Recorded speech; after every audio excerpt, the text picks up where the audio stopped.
So, but speaking about prices, how do you know, what's a rule of thumb from a valuation point of view? So you're going to go in and buy the dirt, put the land on. Let's just talk about a basic single family house that's already built. Yes. Are there any rules of thumb that you can tell the listeners about an average daily rate needs to be here in comparison to your value? Have you even gone into that type of metrics at all? We haven't. And it's interesting because the vacation rental stuff doesn't, I hate to say that because all the real estate books all the books behind here are mainly real estate books.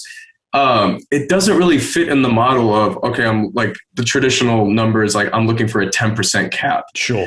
It doesn't fit in that. And we finally had a full year, July to July, where the cabin was booked. I'm like, I was curious to see, again, with my background in my education in real estate too, have my real estate license, my MBA. I was like, let me run my numbers through the cabin, through the normal traditional cap rates, cash on cash, return on investment, and see what I got.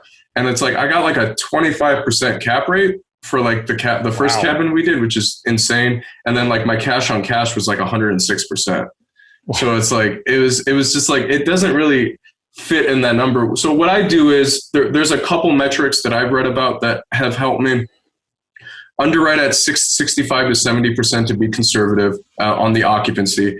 You want to go into AirDNA, or even you can go into Airbnb and see what everything is renting out. If you don't want to pay for the AirDNA, which is relatively cheap, and then you can cancel at any time, but you can look at what the most, so like take the busiest time of the year.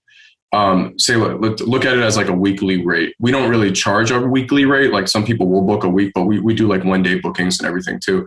But take the busiest week and then out of the year, and then say if it books for $5,000 a week or something like that, $2,000 a week, multiply that over 15 weeks, and then see if you can break even on that number. I hope that makes sense. Yeah. So it's like that's one way of doing it. I'm just going to ask a few questions here. 15 meaning just because 15 weeks. So take the busiest week. Right. Take the busiest week that out of the calendar. Say like you look at AirDNA and see what that would charge.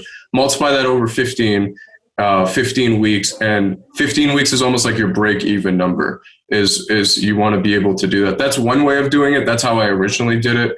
Another way, a simpler way of doing it, is honestly taking all of the weekends, and so like Friday, Saturday, Sunday, taking that number, say if it rents for like $250 a day, multiplying that over 3, and then so like Friday, Saturday, Sunday, and then multiplying that over 4, so like the whole month. Yep. That can also be your break even number. Like your weekends should be able to cover all of your bills for the rest of the month. Yep. And that one's another metric. Both of those metrics have held pretty firm for us, like have worked out pretty well for us.